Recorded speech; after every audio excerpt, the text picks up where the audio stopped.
El capitán John Red Irwin sintió temblar el suelo antes de oír los motores. La hierba del huerto se estremecía en pequeñas ondas, como el agua antes de una tormenta. 14 paracaidistas se agachaban junto a él, exhaustos, con poca munición y contemplando un camino de tierra que ahora pertenecía al acero alemán. Una columna de Panzers avanzaba, lenta y confiada, como depredadores a los que nunca se les había negado una victoria. La regla era simple: la infantería no lucha contra tanques, sino contra infantería sobrevive ellos, si hay suerte. Irwin empuñaba un arma apenas más larga que su brazo, un tubo hueco de acero con cables pegados a un lado. Sin retroceso, sin trípode, sin tripulación, y sin la confianza de la mayor parte del ejército estadounidense. Los altos mandos se habían reído de ella durante las pruebas. Un general, según se dice, la llamó la quimera de un granjero. Otro bromeó: si los soldados nerviosos la sacuden demasiado, se disparará sin querer. Ahora era lo único que se interponía entre sus hombres y un avance alemán. La torreta del tanque giró, buscando.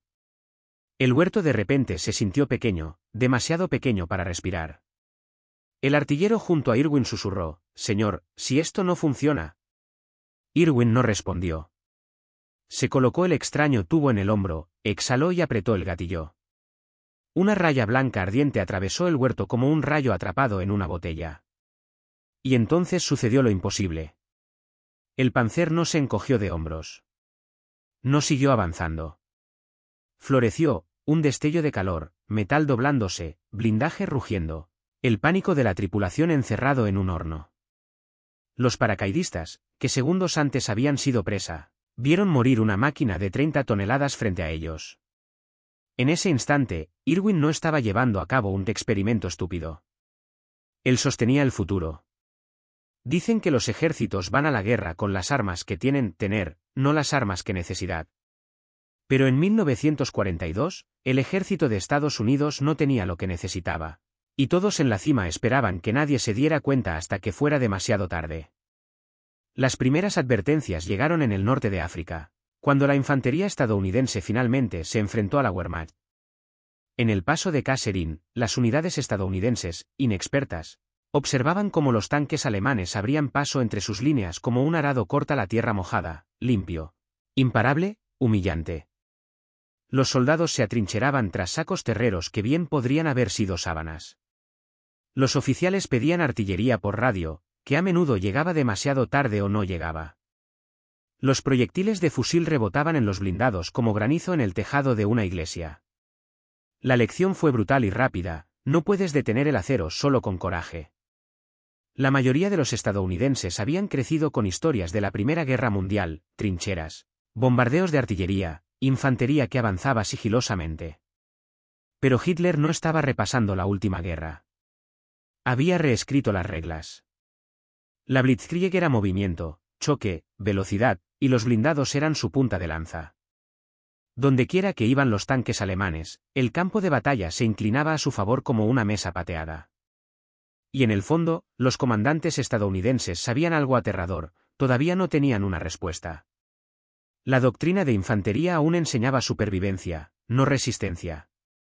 Las tropas eran entrenadas para esconder de los tanques, sobrevivirlos o rezar para que cañones más grandes, en algún lugar de la retaguardia, pudieran controlar la amenaza.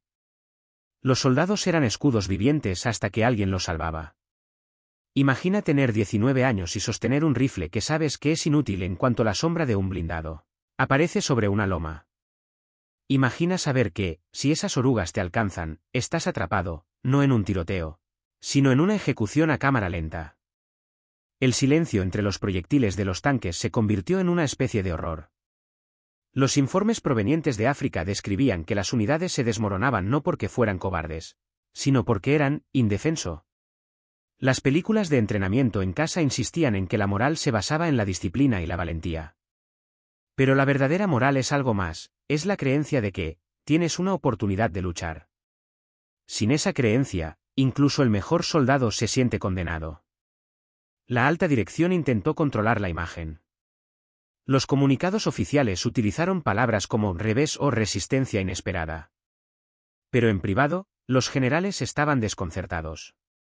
Los alemanes no solo tenían tanques, sino un arma psicológica. El acero se convirtió en terror. La infantería, empresa. El miedo se extendió a la planificación para Europa. Se suponía que las divisiones aerotransportadas, la élite, la infantería de choque, desembarcarían tras las líneas enemigas, cortarían las comunicaciones, sabotearían puentes y atacarían con rapidez. Pero una vez en tierra, lejos del apoyo de artillería y blindados, ¿qué harían entonces? ¿Qué pasa cuando tu más móvil los soldados también son tus más expuesto? Un paracaidista podía aterrizar hoy en un seto y enfrentarse mañana a un Panzer.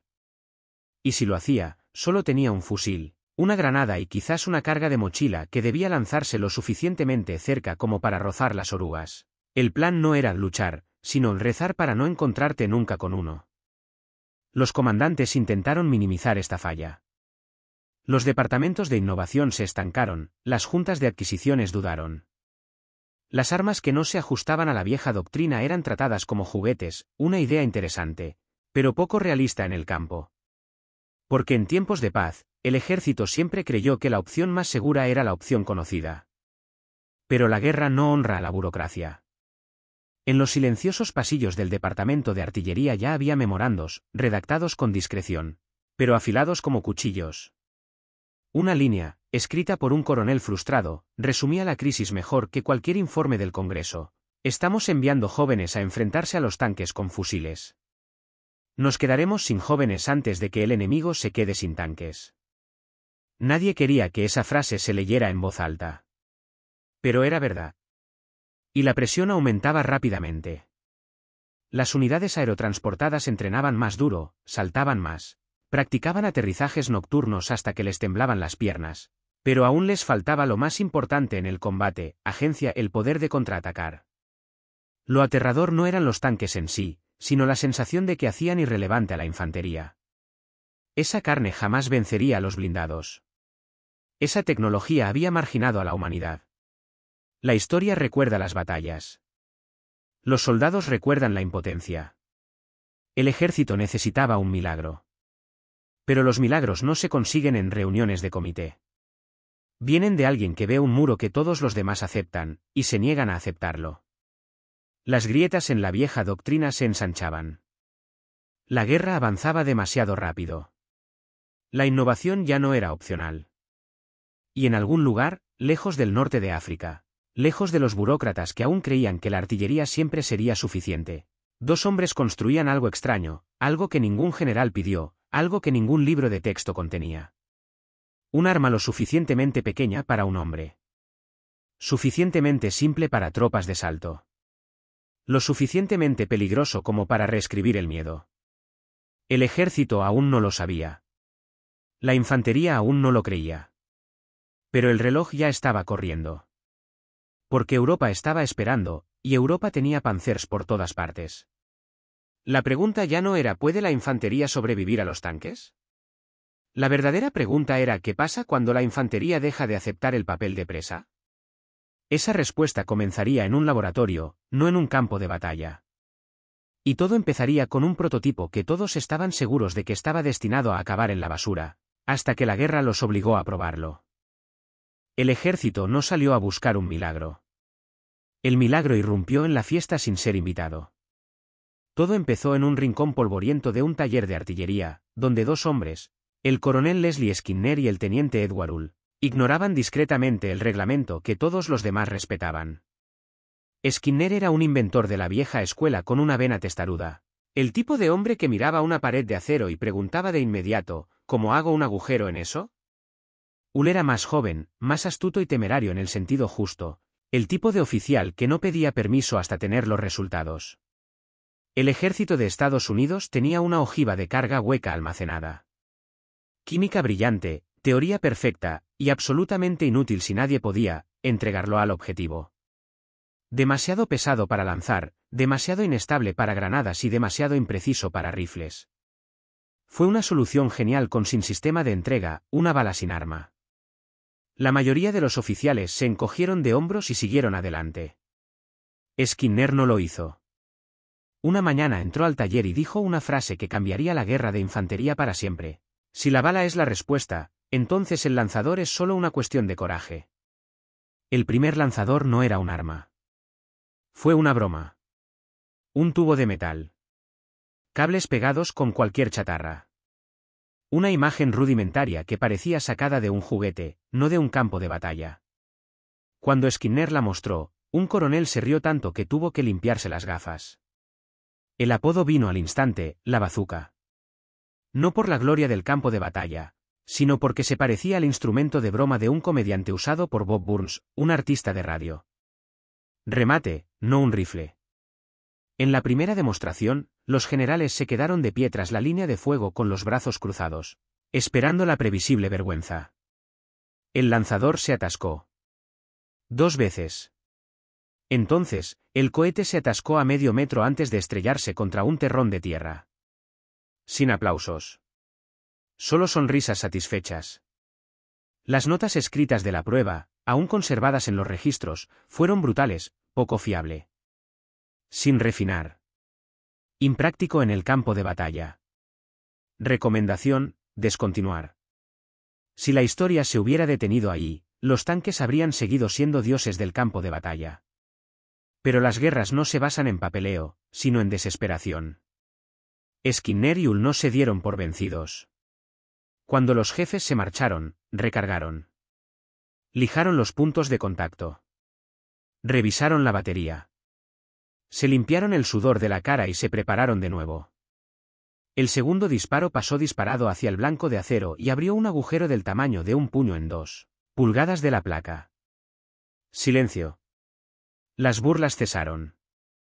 Esta vez ni siquiera los escépticos pudieron fingir. El agujero era imposible para la lógica de 1941. Sin cañón enorme. Sin retroceso. Sin trípode pesado. Solo 2 hombres y un tubo del tamaño de un palo de escoba. Los generales estaban atónitos, pero atónitos no es lo mismo que convencidos. Seguían sin confianza eso. La innovación pone nerviosos a los burócratas, porque amenaza la jerarquía. Si un soldado pudiera destruir repentinamente un tanque, toda una doctrina se derrumba. Y las doctrinas no mueren en silencio. Skinner lo volvió a enviar. La junta se estancó. Necesita refinamiento. Necesita más pruebas. Traducción, no nos gusta el cambio. Pero mientras los burócratas vacilaban, la guerra no lo hacía. En 1942, los oficiales de campo estaban pidiendo, no teoría ni filosofía, sino soluciones. Los informes de África se convirtieron en alertas rojas. La infantería estaba muriendo más rápido de lo que Estados Unidos podía enviar reemplazos.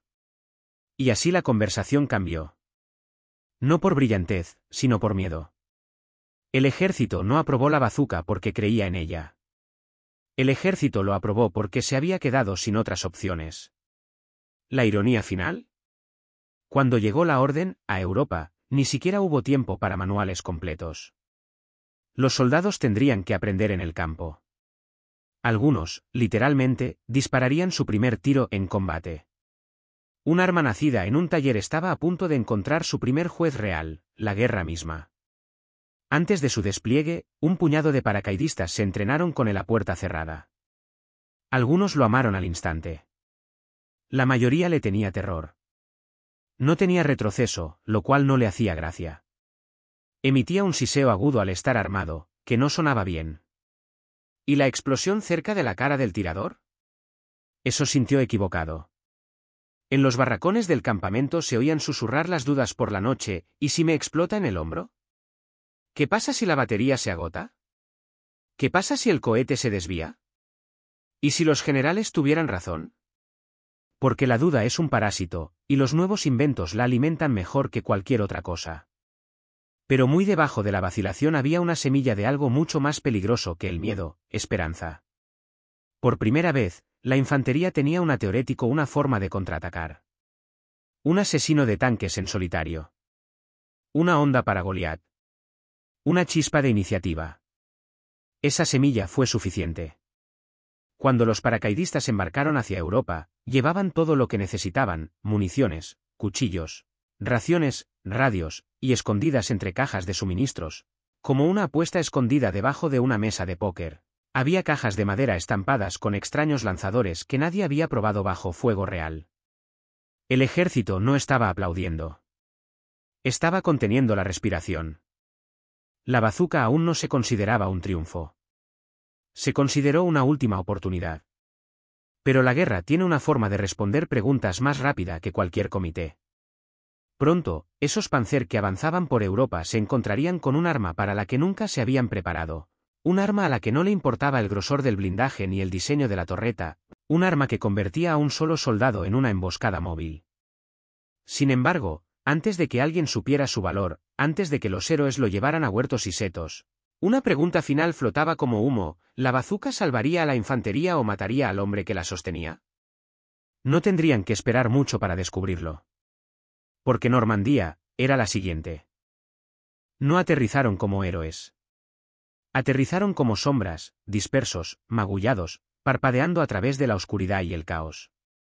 En la madrugada del 6 de junio de 1944, paracaidistas estadounidenses aterrizaron en Normandía bajo fuego trazador que pintó el cielo nocturno como un relámpago violento. Muchos no alcanzaron sus zonas de lanzamiento. Algunos quedaron atrapados en los setos. Otros aterrizaron solos, sin saber si las fuerzas amigas estaban a 1 milla o a 10. Y entre ellos estaban los hombres que portaban un arma en la que nadie confiaba realmente todavía, un tubo hueco, baterías envueltas en tela con cinta adhesiva y un cohete que podía salvarlos o volarles la columna vertebral. El enemigo controlaba los caminos, los campos, las líneas de visión. Tenían tanques. Los paracaidistas tenían pánico y oscuridad. En esas primeras horas, la bazuca era un peso muerto. Nadie se atrevió a dispararla. Nadie tenía motivos, todavía. Pero Normandía es implacable. Y la guerra siempre te trae el momento en el que intentas no pensar. Llegó al amanecer. Un pequeño escuadrón, exhausto, desabastecido y casi convencido de que ya estaban tras los blindados enemigos, lo oyó primero, el retumbar sordo de los engranajes. Lento. Pesado. Confiar. No era una patrulla. No era infantería. Rastreado. El tipo de sonido que hace vibrar el suelo antes la mente entiende lo que viene. Tanque, susurró alguien. No gritó, susurró, porque cuando el miedo es más agudo, las voces bajan en lugar de subir. El seto que tenía delante tembló cuando algo enorme se abrió paso entre las ramas. Un Panzer, oscuro y resbaladizo por el rocío, avanzaba lentamente como un depredador olfateando a su presa entre la hierba alta. El escuadrón no tenía ninguna cobertura importante. Ni cañón antitanque. Ni enlace de artillería. Solo la tubería. El equipo de bazucas se quedó paralizado. Un hombre sostenía el lanzador. Otro manipulaba torpemente el cohete. Les temblaban las manos. No había ningún sargento instructor. No había campo de prácticas. Solo 2 corazones intentando recordar el entrenamiento bajo el peso de la realidad. Tuvieron segundos. ¿Fuego? ¿O huir? La doctrina decía esconderse. La adrenalina dijo, corre. La historia dijo, muere en silencio. Pero la desesperación decía algo más, pruébalo. El cargador metió el cohete en el tubo con un golpe tembloroso. El artillero levantó el arma, incómoda, desconocida, y la apoyó contra su hombro. El tanque siguió rodando. Íntimamente. Íntimamente. 50 yardas. 40. 35. La bazuca no estaba diseñada para esta distancia. Ni en el entrenamiento. Ni en teoría. Pero no había otra opción. El artillero exhaló. Un toque de contacto, una oleada de corriente, una racha de fuego blanco. El equipo no respiró mientras miraba. El cohete golpeó el blindaje lateral y durante un segundo largo y aterrador, no ocurrió nada. Entonces rugió. Una columna de fuego atravesó el acero como una lanza al rojo vivo. La torreta se sacudió. Humo emergió de unas grietas que se suponía eran impenetrables. La máquina, que siempre había sido símbolo de poder imparable, de repente parecía mortal, herida. Mate vela dentro, caos. Afuera, incredulidad. ¿Qué demonios?, murmuró alguien, sin terminar la frase porque la sorpresa le robó el resto de la voz. El motor del Panzer chirrió, rechinando metal contra metal, antes de que toda la máquina se desplomara de lado, dejando un rastro de humo ardiente que parecía como si el cielo mismo estuviera sangrando fuego. Por primera vez desde el aterrizaje, los paracaidistas no estaban presa. Ellos eran depredadores. En ese preciso instante, algo cambió, más poderoso que la explosión misma, identidad. No puedes olvidar que un dios sangra. No puedes olvidar que el acero no es invencible. La tripulación alemana en el interior nunca lo supo, pero se acababan de convertir en los primeros testigos de una nueva verdad. La infantería ahora podía cazar armadura. Y la psicología de primera línea se reescribe en el instante en que la creencia cambia de bando. Los paracaidistas que alguna vez temieron a los tanques comenzaron a estudiarlos. Se acercaban desde ángulos ciegos, contaban los segundos entre las rotaciones de la torreta, detectaban los conductos de escape y trataban las orugas como tendones expuestos. Un tanque ya no era una pared. Era un rompecabezas esperando un punto débil. La bazuca no solo les dio a los soldados un arma, sino que también les dio agencia. Y la agencia es más letal que cualquier calibre. La palabra se difundió no a través de la radio, ni de un manual, sino a través del asombro. ¿Oíste? Alguien quemó un Panzer a 30 pasos. ¿Normandía? ¿Sin apoyo de artillería? ¿Solo una bazuca? Lo juro por Dios, un disparo. Las historias viajan a través de los ejércitos más rápido que las órdenes. El miedo se convierte en curiosidad. La curiosidad se convierte en confianza. Pero un nuevo poder siempre conlleva una nueva pregunta: si una bazuca puede matar un tanque, ¿qué pasa cuando escuadrones enteros aprenden a acechar a los blindados de la misma manera que los lobos acechan a un toro herido? Este fue el momento en que la infantería se detuvo correr de los tanques y empezó estudiando cómo matarlos. Y si los alemanes hubieran sabido lo que se avecinaba, habrían temido al huerto mucho antes de temer al cañón. Porque la bazuca ya no era solo un arma. Fue un despertar. El primer asesinato fue un shock. La segunda fue una advertencia. El tercero fue un mensaje susurrado de seto en seto, de trinchera a granja: los tanques ya no son dioses. Antes de Normandía, los blindados dictaban el campo de batalla. Determinaban el ritmo. Dondequiera que aparecía un Panzer, la moral de la infantería se quebraba primero, la estrategia después. Pero una vez que los paracaidistas demostraron que el acero podía quemar, el miedo empezó a cambiar de bando. Se notaba en la forma en que se movían los exploradores estadounidenses, más lentos, más silenciosos, más como cazadores que como supervivientes. La bazuca se convirtió en algo más grande que un arma. Se convirtió permiso para que la infantería tome la iniciativa en lugar de esperar el rescate. La emboscada se convirtió en arte. Los soldados aprendieron a oír el sonido del motor al ralentí de un Panzer como un pescador conoce la corriente. Estudiaron las rutas de aproximación como jugadores de ajedrez trazando diagonales. Trazaron zonas de aniquilación, rutas de escape, ángulos muertos. Aprendieron a atacar no cuando el tanque estaba más fuerte, sino cuando estaba a ciegas. Un fusilero sin bazuca veía un tanque como una pared.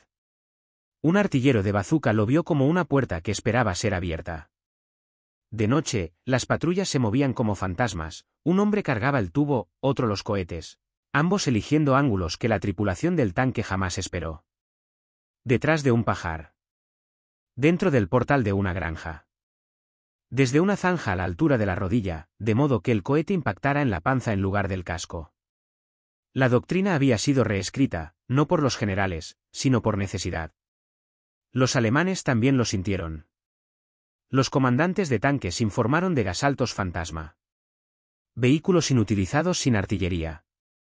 Las tripulaciones escribieron que los setos parecían fauces, listas para cerrarse sobre ellos. Por primera vez en la guerra, la armadura se sintió cazada. Al principio, los oficiales alemanes culparon al sabotaje, minas, trampas, tal vez incluso armas ocultas. Luego salió a la luz la verdad: los americanos ya no necesitaban artillería. Habían convertido a un soldado en un pelotón de fusilamiento. No se puede exagerar este cambio psicológico. En Blitzkrieg, el terror viene del tanque. Pero de repente, llegó el terror para el tanque. Un combate en el bocaje se convirtió en leyenda entre el 82º, Un escuadrón solitario avistó una columna alemana avanzando por un estrecho camino, 3 portaaviones de infantería y un Panzer. Los estadounidenses no se retiraron. Esperaron. Silenciosos. Inmóviles como una piedra. El vehículo líder superó la curva, ese fue el error. El equipo de bazucas impactó al Panzer que iba segundo en la fila. La explosión atrapó al resto detrás. La infantería alemana en los portaaviones entró en pánico. Se estancó y luego se precipitó directamente a una zona de fuego de fusilería y granadas. La emboscada duró menos de 60 segundos. Un cohete. Un cuello de botella. Una pérdida de impulso. Y fue entonces cuando el mando finalmente se dio cuenta, esto ya no era una improvisación. Este era un campo de batalla doctrina. Los pequeños escuadrones se convirtieron en equipos de cazadores de tanques. Las compañías de fusileros reorganizaron los bolsillos de emboscada alrededor de un par de bazucas. Los oficiales comenzaron a preguntar no dónde está la cobertura, sino dónde está el ocultamiento. Los setos se convirtieron en fortalezas. Las casas de campo se convirtieron en puertos de tiro. Cada sombra podría ocultar la muerte. La infantería finalmente tuvo influencia. Pero la transformación más significativa fue interna, identidad. Los mismos soldados que una vez dejaron caer sus fusiles y huyeron, ahora acechaban oportunidades. Acechaban a las armaduras como depredadores acechan a sus presas heridas. Los tanques siguieron siendo letales, pero ya no eran intocables. Los alemanes se adaptaron, por supuesto. Desplegaron pantallas de infantería. Usaron fuego de supresión antes de avanzar. Pero el daño ya estaba hecho. La ecuación psicológica se había invertido. El tanque ya no era la pesadilla. Lo que se escondía detrás del seto era. Y en un enfrentamiento, un choque tan preciso que sería estudiado posteriormente por ambos bandos, un equipo de paracaidistas enfrentó un avance alemán total y lo rompió sin artillería, sin apoyo de tanques y sin retirada. No fue suerte. Fue diseño. Había nacido un nuevo tipo de inteligencia en el campo de batalla, no golpees donde el tanque es fuerte, sino donde él, mente detrás de ella, se siente vulnerable. Porque una vez que una máquina teme al hombre que la acecha, la guerra ya ha cambiado. Y los alemanes no tenían idea de hasta dónde se extendería ese cambio. Porque la bazuca no fue el fin de algo. Fue el comienzo. La bazuca hizo algo más difícil que perforar el acero. Perforó una idea. Durante décadas, los tanques habían sido iconos, símbolos de dominio, velocidad y certidumbre mecanizada. Eran la base del pensamiento militar, construye el hierro más grande y pesado posible, y el mundo se doblegará. Pero en huertos, setos y granjas en ruinas, un tubo hueco con un pequeño cohete reescribió ese cálculo. La verdadera victoria del arma residía en las mentes que transformaba. La historia mide los resultados en líneas sobre un mapa, pueblos tomados, caminos defendidos, puentes destruidos. Pero la huella de la bazuca es psicológica, un pequeño objeto que multiplicó el coraje. Los soldados comenzaron a creer que podían actuar, no solo sobrevivir. Aprendieron que las tácticas podían invertir la relación entre el acero y la carne. Y una vez que la voluntad se extiende por un ejército, se vuelve contagiosa. Hombres enseñaban a hombres. Las historias se convirtieron en entrenamiento. Un rincón de instrucción en setos se convirtió en doctrina. El paracaidista común evolucionó en cazador, el cazador enseñó a su vecino, el vecino enseñó a un teniente, el teniente modificó un plan. La adaptación avanzó más rápido que cualquier memorando. Lo cual plantea una pregunta: ¿cuándo una solución táctica se convierte en una revolución estratégica? Cuando suficientes hombres cambian lo que esperan que suceda en el campo de batalla. Cuando el miedo se transforma. Eso ocurrió aquí. Las memorias alemanas admitieron posteriormente la confusión. Lo que antes era una oportunidad para que los tanques avanzaran sin control ahora se sentía como un desafío. Las tripulaciones comenzaron a navegar a menor altura, a usar las pantallas de infantería de forma diferente, a cambiar de ruta. Los ingenieros repensaron los ángulos del blindaje. El Panzerwreck, una respuesta alemana, nació no como doctrina, sino como reacción. La guerra había evolucionado hacia una nueva forma de hablar, la ofensiva, desafiada por contramedidas baratas, móviles e individuales. La repercusión de la bazuca trascendió la Segunda Guerra Mundial. Sembró la reflexión posbélica sobre la asimetría y las tecnologías pequeñas y económicas capaces de desestabilizar sistemas masivos. La idea de que un único sistema de lanzamiento relativamente económico, combinado con una carga hueca, pudiera devaluar un vehículo multimillonario resonó en conflictos posteriores, influyendo en las armas antiblindaje, las tácticas urbanas y el pensamiento insurgente. En cierto sentido, la bazuca fue el prototipo de una lección persistente. La supremacía tecnológica puede erosionarse rápidamente cuando las herramientas de menor coste se combinan con un despliegue creativo. No se trata de una tesis romántica, es una verdad militar práctica. El cohete en manos de un hombre demostró que la escala industrial no garantiza la inevitabilidad del campo de batalla. Pero este legado tiene un lado humano más profundo. Pensemos en el paracaidista que vio arder un Panzer y sintió algo más que alivio, sintió responsabilidad. Un nuevo poder conlleva un nuevo riesgo y una nueva carga moral. Donde antes el rol del soldado de primera línea era resistir y esperar, ahora tomaba decisiones que podían determinar enfrentamientos enteros. Esa capacidad de decisión tenía consecuencias. Un entrenamiento deficiente con la bazuca podía significar cohetes desperdiciados, bajas aliadas, e incluso herir a su portador. El ejército había apresurado el despliegue, los manuales no reflejaban la realidad. Las vidas eran experimentos y aulas. Sin embargo, de esos primeros y peligrosos usos surgió una doctrina disciplinada y mejores tasas de supervivencia. El coste humano fue real, pero la recompensa fue la transformación. ¿Y qué hay del orgullo? ¿Y de las historias que se contaban alrededor de las mesas llenas de humo? Los veteranos volvían a casa con la mirada tranquila y relatos más sonoros. La bazuca se convirtió en leyenda en bares y reuniones, y en el linaje susurrado de las unidades. «¿Recuerdan el huerto?», murmuraba un sargento. «Quemamos un Panzer con el palo de una escoba». Esas historias anclaban la identidad. No se trataba solo de un arma, se trataba de hombres que se negaban a aceptar la impotencia. Enseñaron a la siguiente generación que, entonces, ¿cuál es la moraleja? No es que la tecnología por sí sola gane guerras, ni que la herramienta más pequeña siempre derrote a la máquina más grande. La verdadera lección es la adaptación, la urgencia y la convicción. Cuando las instituciones tropiezan, las personas pueden crear soluciones. Y cuando esas soluciones demuestran su valía bajo presión, la doctrina debe ceder o quedar relegada. Es una lección para generales e ingenieros, para narradores y para cualquiera que se enfrente a obstáculos aparentemente insuperables. No confundan el tamaño con la inevitabilidad. La idea estúpida en un taller, la tubería, el cohete, la risa ahogada en una sala de pruebas, se convirtió en un eje de poder porque alguien se negó a aceptar la resignación. ¿Qué sucede cuando los más débiles empiezan a ser más astutos que los más fuertes?